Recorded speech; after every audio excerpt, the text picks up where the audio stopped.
Good evening, everyone, and thank you for listening to the Futurati podcast, where we dive into how emerging technologies will impact the world and your bank account. I'm Trent Fowler, and joining me, as always, is my co-host, Thomas Fry. Thomas and I are futurists, keynote speakers, and consultants with decades of experience in analyzing trends and communicating new developments to across the world. Reach out to us at futuratipodcast.com/contact-futurati if you'd like to hire us for consulting, to speak at your event, or to advertise on our podcast. Thomas, we just wrapped up a rather unusual interview with Jim Pethokoukis, who has written a book called Conservative Futurism.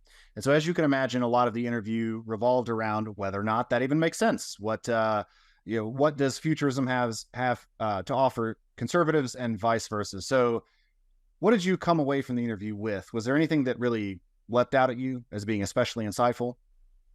I thought he did a good job of talking about how we can do a much better job of unleashing the future, that there's much more potential that we can tap into rather than try to regulate the hell out of things and minimize things.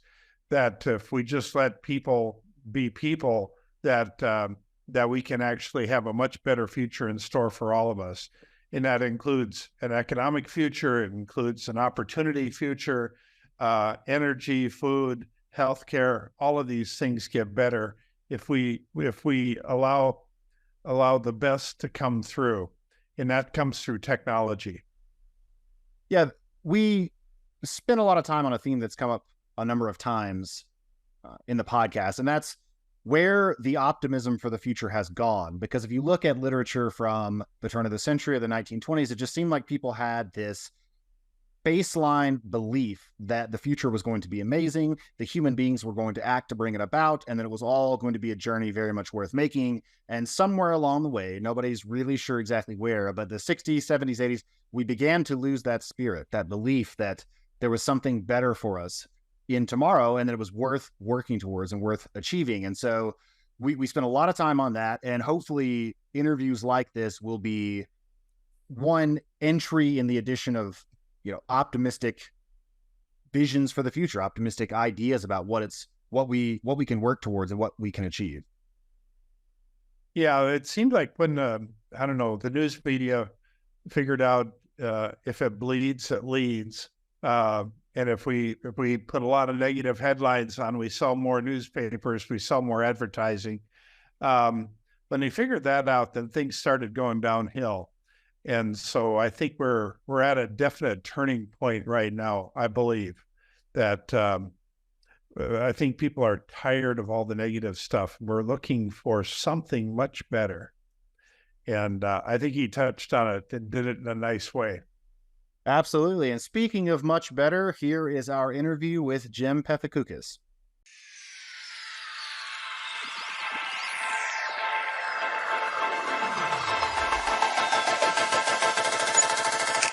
Tonight, we're joined by Jim Pethokoukis. Jim is a senior fellow and the DeWitt Wallace Chair at the American Enterprise Institute, where he analyzes U.S. economic policy, writes and edits the AEIdeas blog, and hosts AEI's Political Economy podcast. He is also a contributor to CNBC and writes the Faster Please newsletter on Substack. Mr. Pethokoukis is a 2002 Jeopardy champion and author of The Conservative Futurist, How to Create the Sci-Fi World We Were Promised. If you enjoy this interview, please subscribe to the podcast and share it with your friends. And don't forget to check out our website, futuratipodcast.com.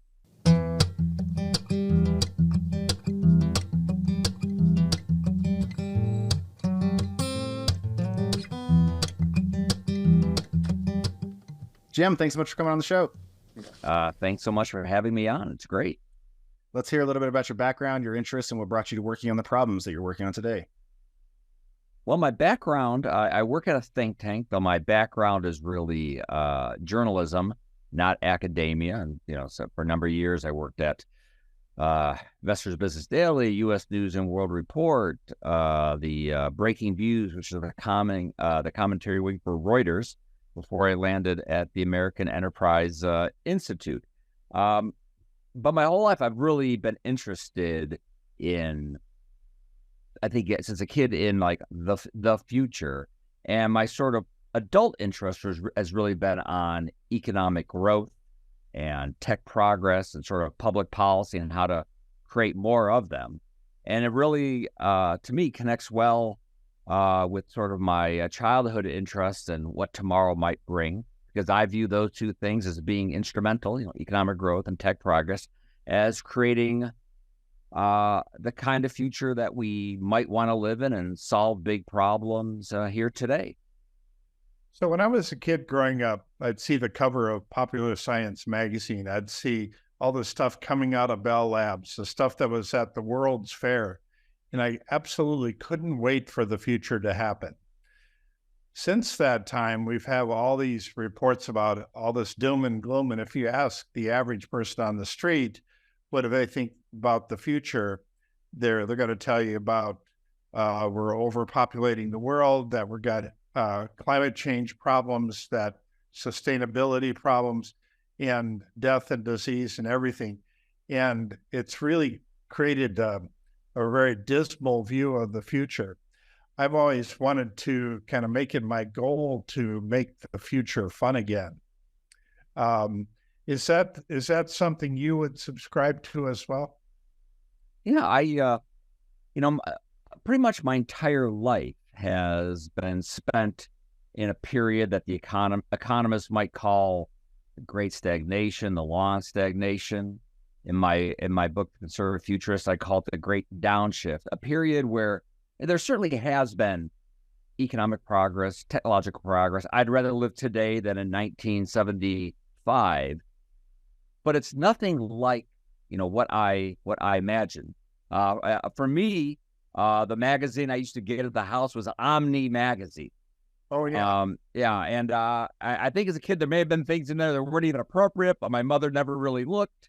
But between that and the books of Ray Bradbury and as well as some movies, I thought it was going to be probably pretty amazing. I thought there might be problems because being kind of a 70s, late 70s kid, I certainly knew about like the concerns about overpopulation, resource depletion, ice age back then.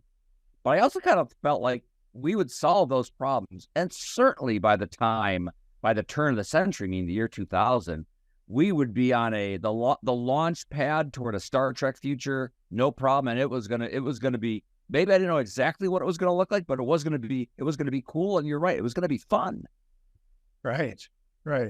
Yeah, I always look forward to the flying car. I was looking forward to these jetpacks, these flying belts, everything that you can imagine. It was all in the comic books. They were right there.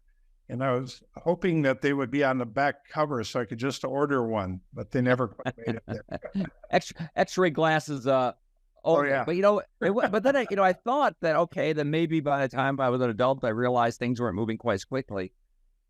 But then, in the late 90s, I thought, well, okay, finally, it's happening. There seems to be this information technology revolution, and people in Silicon Valley, are excited. Now the magazine wasn't Omni anymore; it was Wired magazine, and I'm like, all right, here we go. This is going to be it. This is the period of acceleration, and we're never going to slow down, and we're going to be whoosh right into the 21st century. Hell bent on finally creating. Again, I didn't know if it was going to be backpacks or flying cars or what exactly, but I thought now finally. A slight delay, but here we go. But then we decelerated again, which is kind of a bummer. What do you think has driven all that? It's become fairly commonplace to note that we appear to be in this long stagnation or this great decline. It seems as though we're not setting our sights on the stars in the way that we did in the 50s and 60s, and that wasn't so very long ago. What's your diagnosis for the loss of that spirit of dynamism and progress? Yeah, it was what people should know is both sort of the downshift, which you can look at, statistically. You look at the economic productivity statistics, that downshift in the early 70s, and then again, sort of that second downshift after the booming 90s. I think there were certainly like sort of these, outside forces that we were always going to have to contend with, whether that was sort of having fully exploited like the inventions of the second industrial revolution, whether it's electrification or the chemicals industry or the internal combustion engine, and it's just getting harder to come up with new big ideas. I mean, the low-hanging fruit metaphor that we now have to climb up higher on the tree, and it takes more scientists and more resources. There's other reasons too. Some people blame it on the banning of LSD back in the early 70s, less mind opening. We're not doing enough drugs. Right. That is neither my official position or the American Enterprise. So I think there were things like these kind of macro factors we were going to have to deal with. But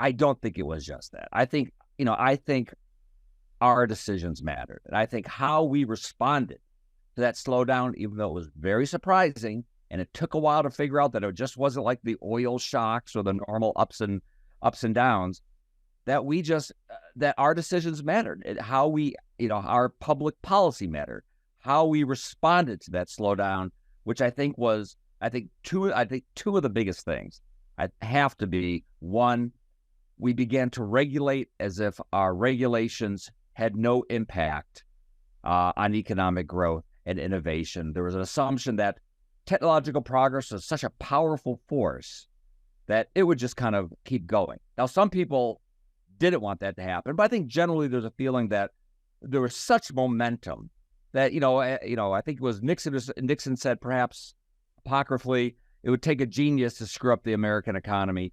I think there was a feeling way back then that it would take a genius to slow down economic growth and tech progress. I think that's one. And listen, I think it would have been super helpful that if we weren't going to continue sort of the space race and that kind of funding for R&D and science, that we would have kept spending the money on some other big project or just in general. So we regulated as if regulations weren't going to hurt progress, and then we quit doing something that, whether you're a Republican or Democrat, whoever, you should agree is a basic function of your federal government, which is to spend money on science research. And we need to do that again. I mean, I have all this, these agenda items in the book, what we should do, but I think how we spent and how we innovated or how we regulated had a big role to play in how we responded to this perhaps inevitable slowdown. So Nixon actually said he proposed that we build 1,000 nuclear power plants by the year 2000. And then it was actually just one movie that came along, the China Syndrome, that just put a kibosh to all the further expansion of nuclear power plants. So what is that analogous to? I mean, you've been living through this, and suddenly we went from a goal of having squanderable amounts of energy to now we just have miserly pieces of energy that we have to ration out to people. Right. Yeah. The nuclear example is sort of the classic example where we had figured out something. Imagine where that industry would be after 50 years of further research, further refinement, further innovation. People assume that like nuclear then, that's what nuclear now would be had we fully embraced nuclear power. No, it would have been 50 years of progress. So that is the classic example. But it is not, and you mentioned the China Syndrome, which is a great example. This is not just a 1970s kind of issue. I mean, when ChatGPT emerged last November, I don't know about you, but the way I remember is that we had about 15 minutes of hearing about, oh, this is interesting, it's cool, and it can make us more productive. And then it was, oh, but it's also going to take all the jobs. And when it's done taking all the jobs, it's probably going to murder us all. And that's been like the tone of the coverage.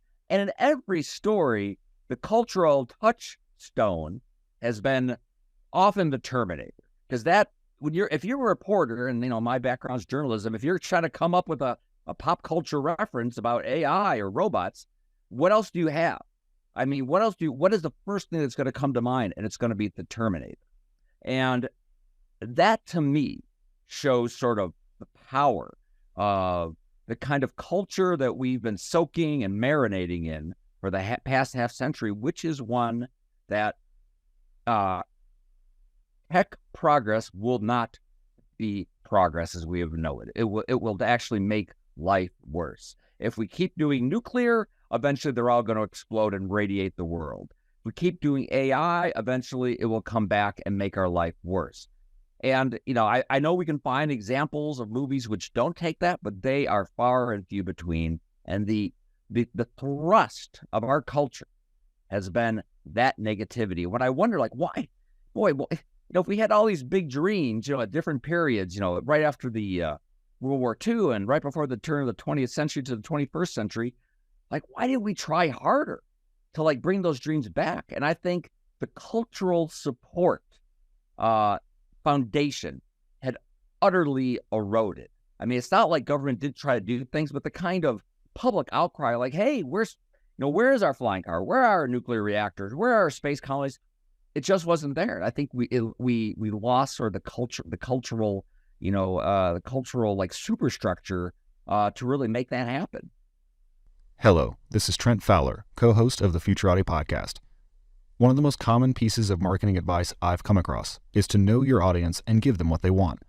One difficulty in podcasting is that it's actually pretty hard to do this. None of the major platforms give us any way to reach out to you, our listeners, to find out what you enjoy about the Futurati podcast and what you'd like to see done differently. So we've decided to record this commercial and ask you directly to reach out to us. Head over to futuratipodcast.com, go to the contact page, and drop us a line.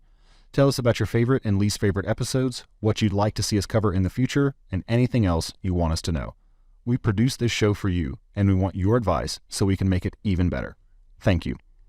Well, so I want to dig a little bit deeper into that, because when I asked you earlier about the Great Stagnation, that's sort of what I was trying to get to. So even granting that overregulation and a lack of public sector investment in foundational science might be the higher level cause for it, there has to be something deeper than that as well, because those things are also driven by a prevailing cultural attitude, by a prevailing framework or a philosophy. What do you think eroded that? Because it seems like that it's the spirit that's gone now. It's not just that there's not money. There's billions of dollars and trillions of dollars. We're printing more all the time. It could be invested. It's just not. And I think that's because there's a deeper malaise, a deeper sense that either we can't accomplish great things or for some reason we shouldn't. Yeah, one of the papers, a great research paper I read maybe 2019, it was before the pandemic and really before I thought about writing this book, was a paper by an economist at Yale, Ray Fair, who identified two interesting things. One, that right around the early 70s, our overall spending on infrastructure as a country, as a share of GDP, began to decline. And he also noticed that we began to sort of lose control of our federal budget. And so those are two interesting facts. So how did he explain why those facts happened? He interpreted them as meaning we became less future-oriented as a country. Okay, so getting to your question, Trent, why did we become less future-oriented? And he ran through everything, everything that had previously happened in the past 10 years, from the baby boomers enter the workforce, to the Vietnam War, to women's liberation, everything. He's like, I don't know. I don't know if that is a question we can possibly even answer. I made my best shot at answering it, and I think to me the answer is that we became richer as a country, and when countries become richer, they begin to focus more on the downsides of economic growth and the unintended consequences of tech progress. So I think that was always probably going to happen as we became richer.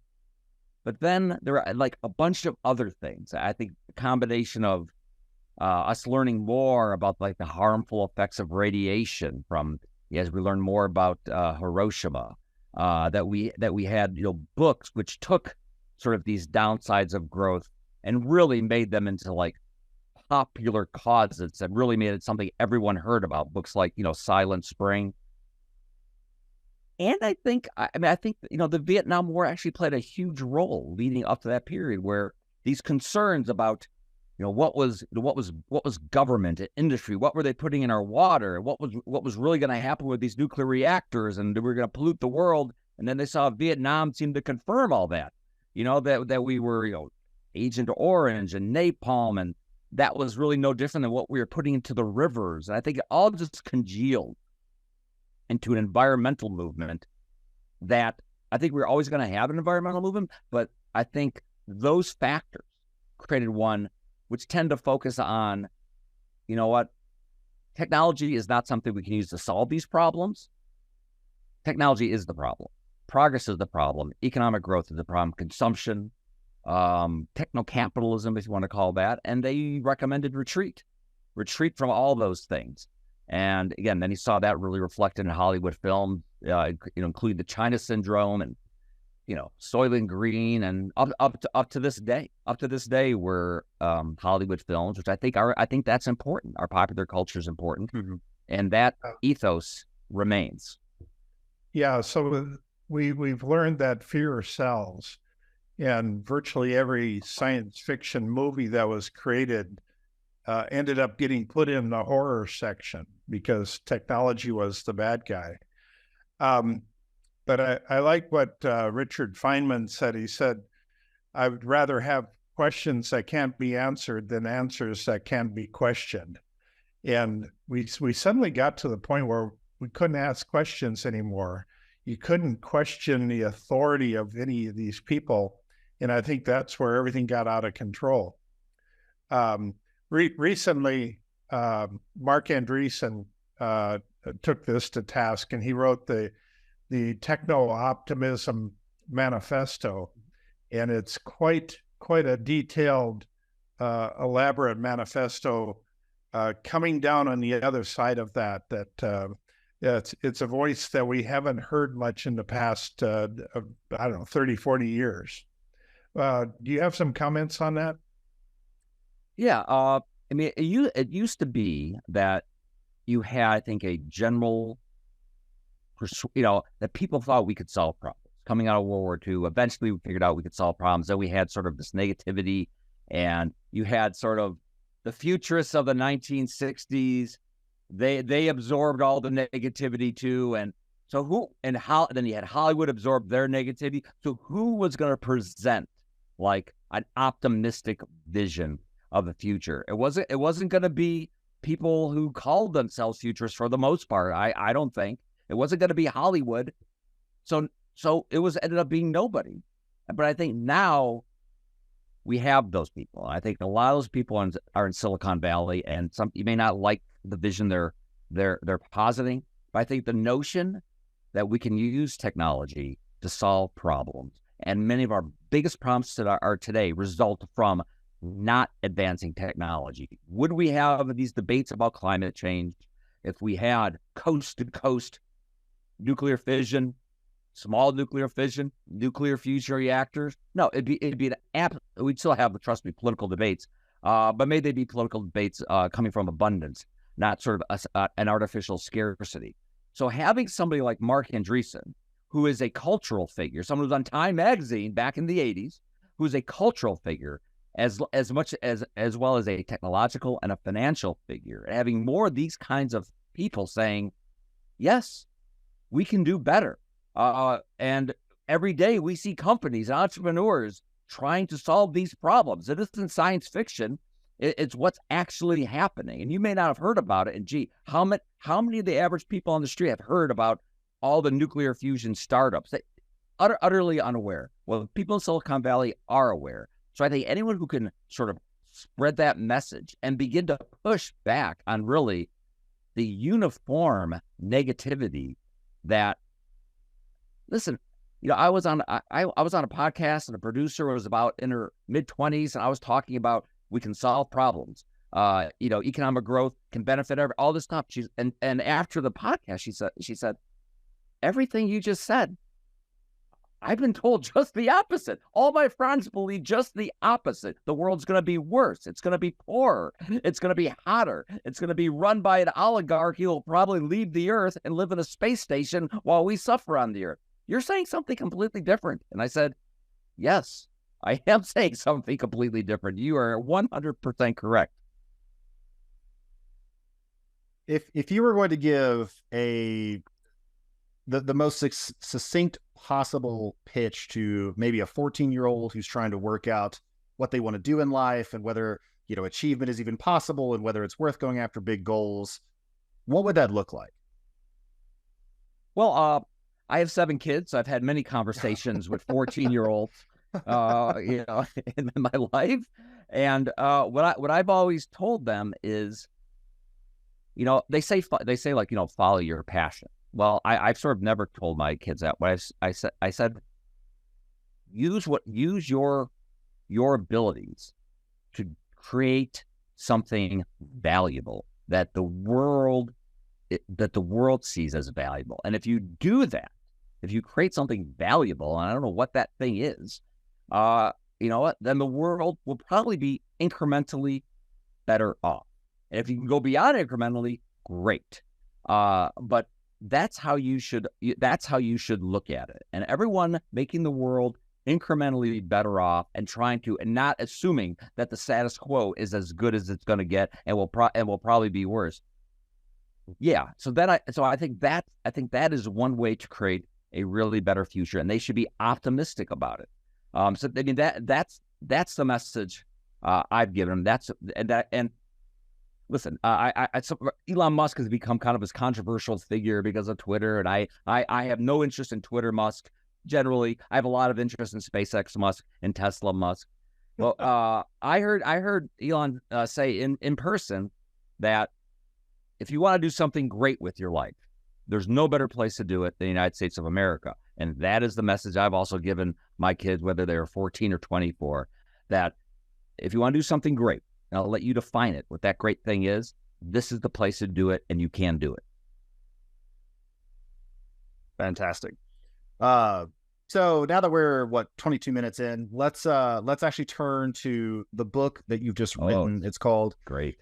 Yeah, no, I'm sure I haven't had a chance to read it yet, but I will. And I'm not just saying that. It's called The Conservative Futurist: How to Create the Sci-Fi World We Were Promised. Yeah. I have a lot of questions about it. I thought first off we would begin with the title, right? So it's called The Conservative Futurist, and this is actually something I've sort of thought about on and off over the years. Like, I mean, is conservatism even compatible with futurism? This idea that we're going to learn from the past but build into the future. So I think it would strike people as sort of an oxymoron on its face. So can we begin by just disentangling that potential objection? Like, what does conservatism have to offer futurists and vice versa? Yeah, I think especially these days, a lot of people just define it as wanting to stop progress, keep the status quo, and then look and live in the past. And maybe too bad we all can't go back to 1964 and recreate our living arrangements back there and all this stuff. That's not really how I look at it. My version, and what am I trying to conserve? What I'm trying to conserve is the best of our inheritance. And the inheritance, I think, is one of liberal democracy, personal freedom, market economics, economic freedom, and a society where it's possible that your life will be better than the life of your parents, what some people might call social mobility. That is the kind of conservatism that I'm talking about. And if you want to go back to conservative thinkers, people say like Edmund Burke. Edmund Burke there's a great quote I have in the book talking about the connection we have between past generations and future generations. And so I think we have an obligation, and I feel, as I said, I have a lot of kids, so I feel very personally an obligation to create the kind of environment today that is more likely to create one tomorrow where people have the resources and the wealth and the tools to, fulfill their own dreams, and that people around the world, not just rich countries, can fulfill their own dreams.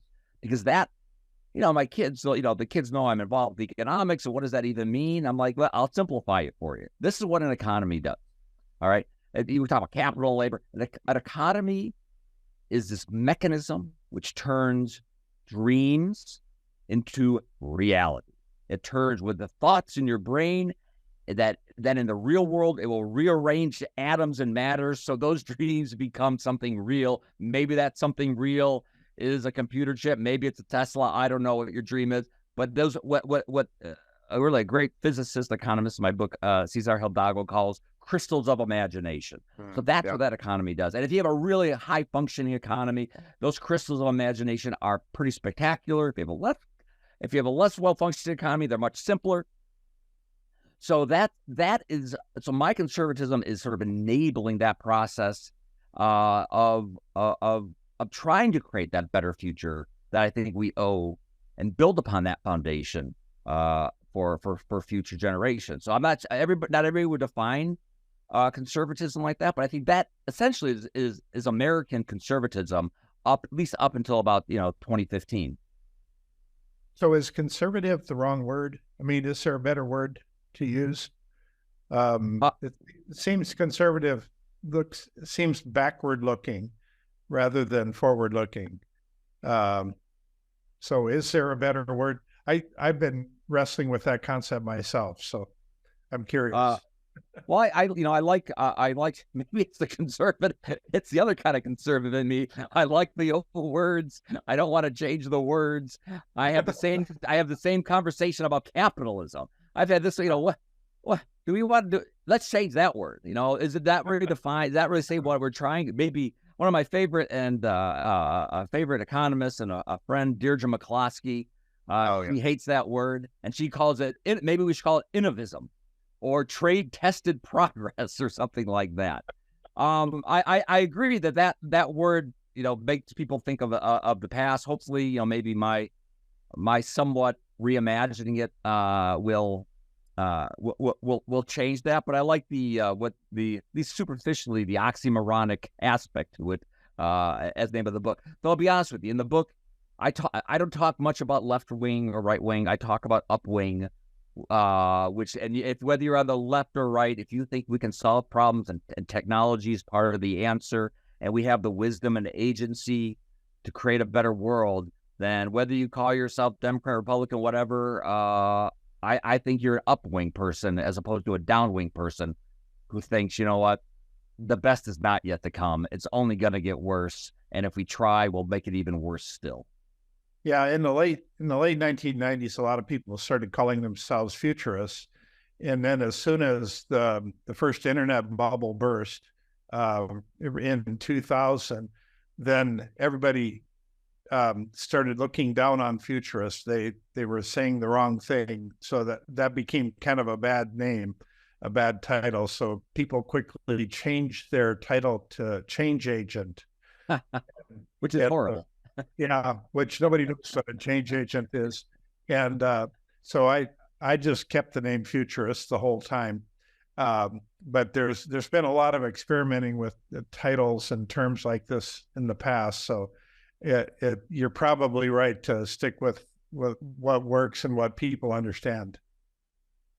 Yeah, I think it's important that you try to connect with people and create like the right kind of image. But I'm not willing to give up. I'm not willing to give up the word conservative. I mean, I work at what is considered to be a conservative think tank, but I think even more is the futurist part. I mean, there are futurists who, and you can tell me about that, who, and the one I talk a lot about in the book is Herman Kahn, who do a lot of scenario planning and look at the big trends.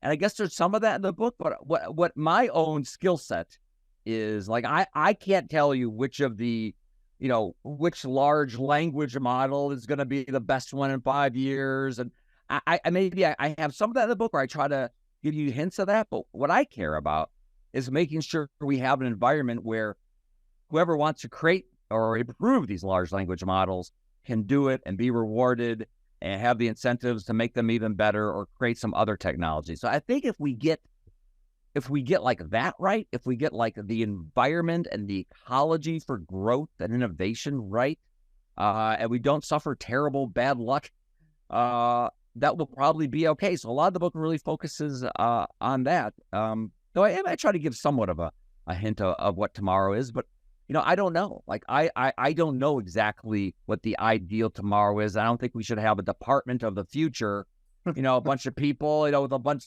flat screens everywhere, using gestures to move things around, 5-year plan, 10-year plan, 15, like that. I don't think is going to work. I believe it's going to be far more organic, where we give people tools, and then more bottoms up, we create, I hope, the kind of future that, that people like, yeah, things are working out. Today's better than yesterday, and I think tomorrow will be better still. Are you enjoying this episode of the Futurati podcast? If so, please like it, give the show a 5-star rating on Apple Podcast, Spotify, or wherever you get your podcasts, and share it with your friends. By far, the best way to help us grow is to spread the word on social media, which will expose our content to more people and help us continue to bring you interviews with world-leading experts in AI, quantum computing, cryptocurrencies, and so much more. Thank you in advance. I wanted to ask about any thoughts you had concerning the relationship between technological and social progress. So I buy your basic sketch of American conservatism, but I think there are other pillars of conservatism, especially today. The Ben Shapiro brand of conservatism is what I have in mind, which are focused on things like religion and being tied to a community and the nuclear family. And it occurs to me that those things don't necessarily have to be pitted against technology, but technology often erodes them or makes them less live options in people's minds. And just the example I have is, now that it's so much easier to move and we're so much more mobile, there's less need to live where your parents lived. And people famously have fewer children as they become more affluent. And so it seems as though there's not necessarily an essential tension between technological progress and maintaining the social structures that conservatives want to conserve, but there is some there. And I wonder if you've given any thought to that, if maybe there's a way of preserving the best parts of the past in the social media age, in the artificial intelligence age going forward, or if that's just not particularly something you concern yourself with. I think in a world where we're not growing, where the economy appears stagnant to people, where it doesn't seem like their life is getting better, I think that is a world where we begin to see lots of problems, lots of dissatisfaction. We wonder what kind of world we're creating for our kids. That is what I'm concerned about. I look at the problems we've had since the global financial crisis, and we have the rise of maybe a nastier breed of politics. That is what we get from an extended period where life does not seem to be getting better and people don't feel like they're being rewarded for their efforts. If you go back to the 90s, it was a period of rising in income inequality, big jump in income inequality, but it was also a period of rising wages, and we had this productivity-led boom.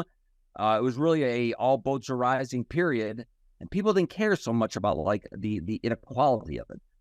I think if people do not think that the disruption that is going to be caused by change, especially if they have not experienced in their adult lives a really kind of boomy time, and you'd say that we're creating this, there's going to be this new technology, it's called AI, and it's going to accelerate the economy. People all they're going to hear or think is, that sounds like disruption, and that's going to make my life worse. I have no recollection of it making my life better. It's going to make my family worse. I want no part of it, because they haven't experienced it. So I think people experiencing an economic boom and growth and their wages rising and their kids being able to get a job and then being able to get another job, no problem, that environment. We have not experienced that a lot lately. So I think a lot of the concerns about the disruption are due to the fact that people just don't think it's going to be worth it, because they don't have in their immediate memories a time when it was worth it. And if they haven't experienced it, and we're creating a culture that provides no positive image of what that will be like, it doesn't surprise me that people tend to just be focused on it's going to disrupt their community. It's going to disrupt this local factory. I won't have this one job for the next all the sort of that downwing, what I call downwing thinking, began. There's a bit of a downwing and upwing in all of us, and that downwing thinking, that fear and the anxiety, I think takes precedence. So I think it's really important, one, that we have policies that are, that I think are pro-growth and pro-progress and show people that they work, and have a culture that reinforces what I think is that truth, that we can make the world a better place. And you know what? You may have to move, but you know what? We're going to be in a better world. Your kids will have more opportunity. You'll be able to fly back home as much as you want, or what have you. People just, I think, don't, at a gut level, just don't think it's going to be worth it, and are super, super skeptical about whatever technology you want to talk about, or people promising faster economic growth. Yeah, it's been said that before the time of Gutenberg, that the people in that time lived and died within 20 miles of where they were born. And the reason for that was they didn't have any reliable maps to work with. Gutenberg tended to change all that. In just a few years, he sold just a 500,000 books. Well, he didn't sell them, this Johann Fuss did, but we actually know very little about Gutenberg.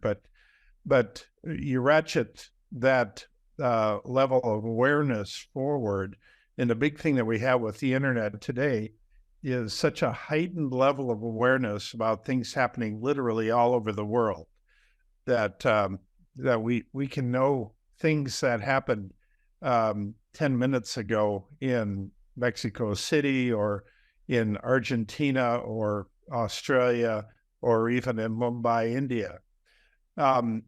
That level of awareness is giving us a different perspective than people had even 10 years ago, as the volume of information that we have keeps coming in. So personally, I can scan through 1,000 headlines in a day. I could do that fairly easily today. Now, when John Nesbitt was around, he would actually go through all the headlines and actually chart out the trends based on the headlines in newspapers. But he'd have to have all of these newspapers delivered to his office and then go through all of these things. That was really a laborious task. Nowadays, it's so much easier. You may be going through those 1,000 headlines even as we speak. I don't know. Yeah. But that level of awareness, I think, gives us such a different perspective than people had even a few years ago.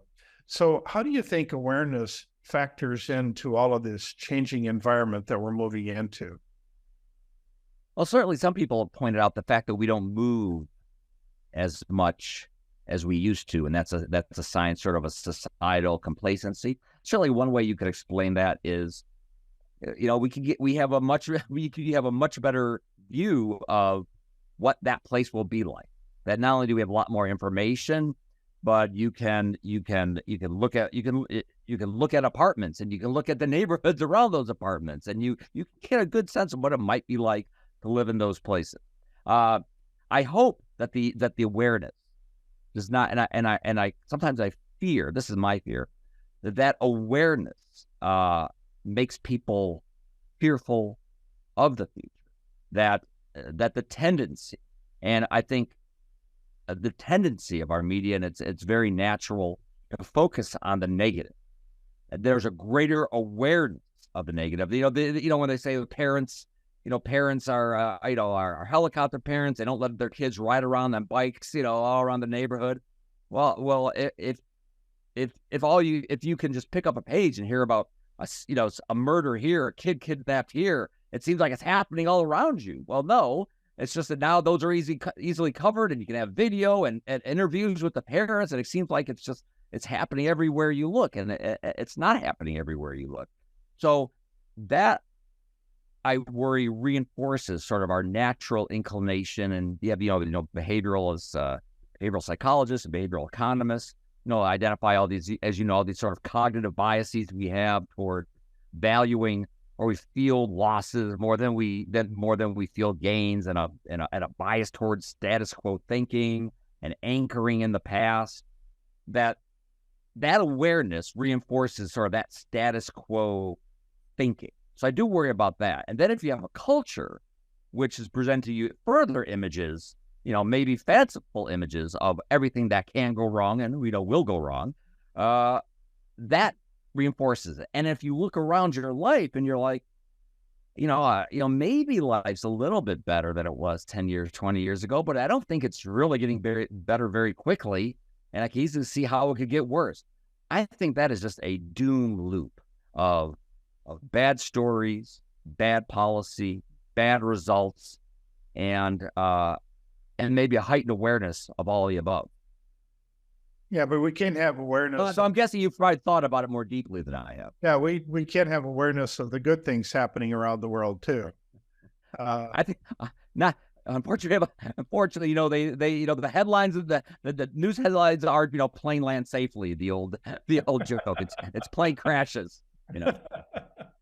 Yeah, I've often thought about that. It's like, would there even be a market if you just had like the Optimist Beacon weekly newspaper where you're just like, and in the Sudan, 5 million people took their garbage out and paid their taxes and the lights were on and they had no problems at all. And they took their kids into bed safely at night and nobody was murdered. Like, would there even be a market for something? People believe it, Trent. Well, people believe that. I'll tell you, it's a great website. Our World in Data has great charts. And many of those charts show I'll put up a World in Data chart, just a very basic one showing that the huge increase in human prosperity, human income over the past 250 years.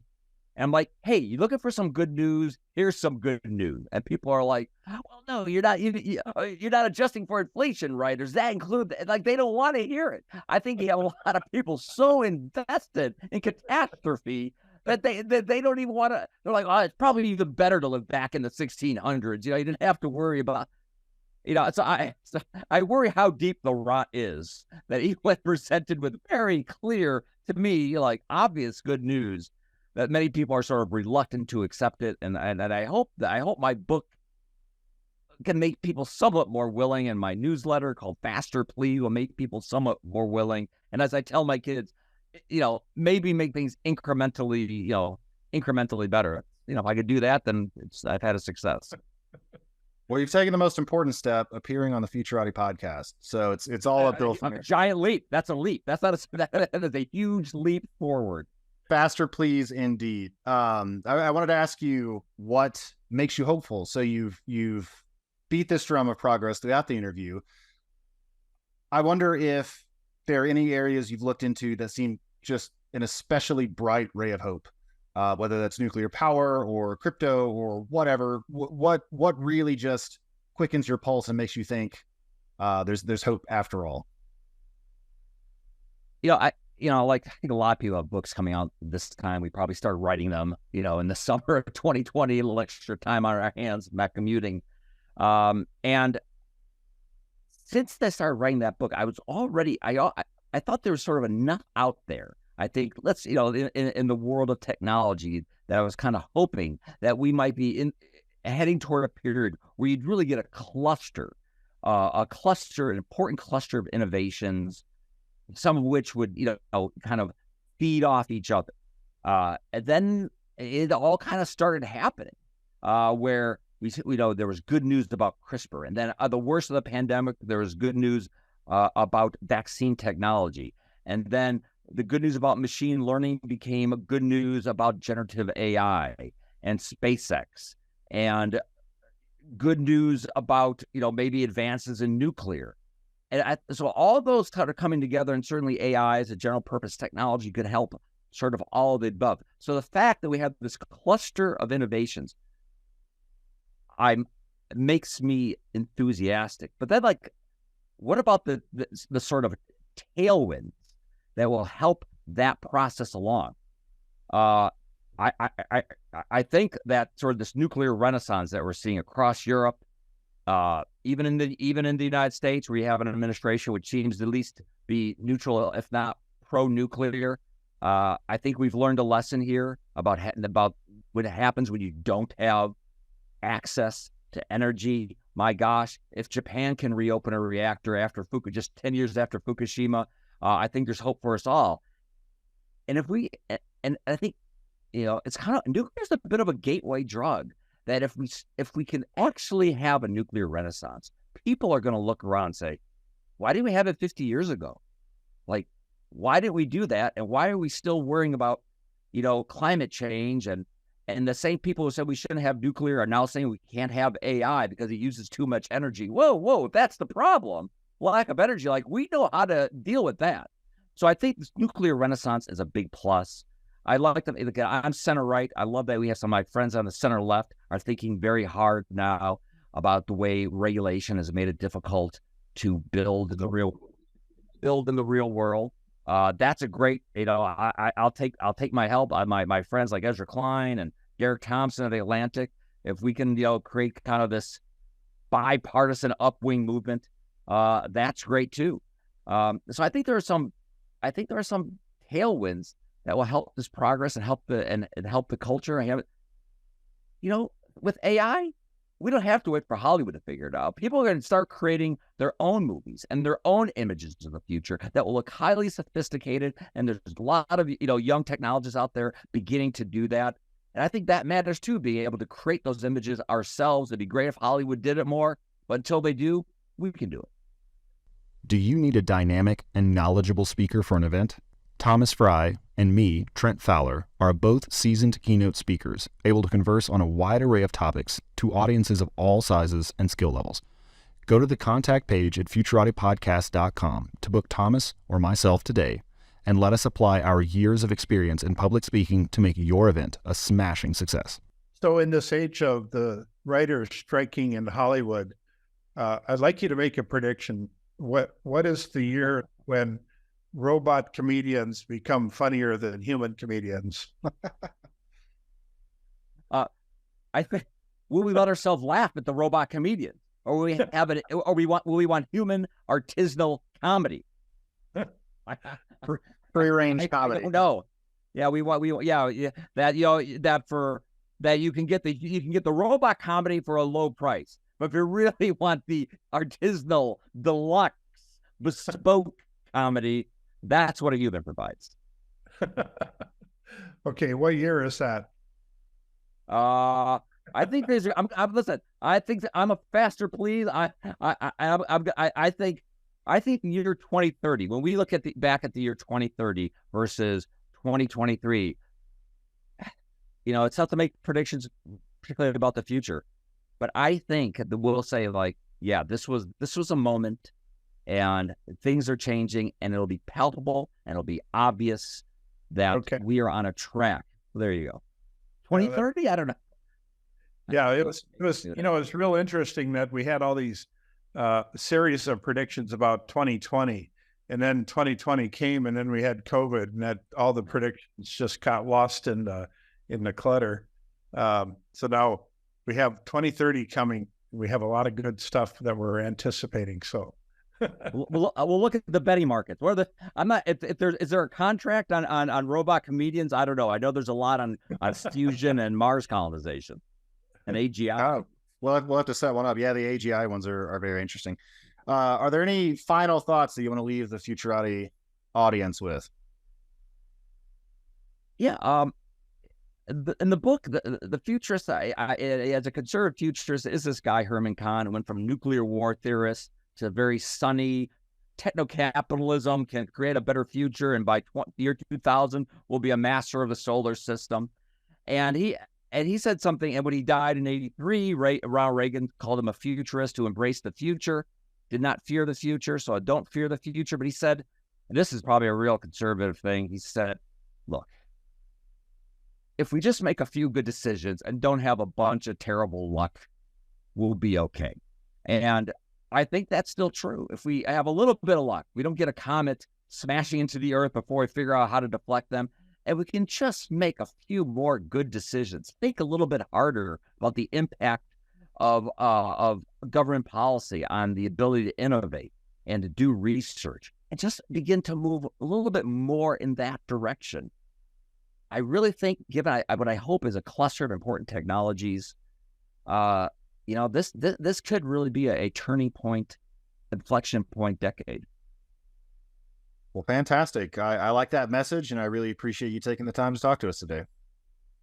Trent, Thomas, very much appreciated. I very much enjoyed our chat. Thank you very much. This is great.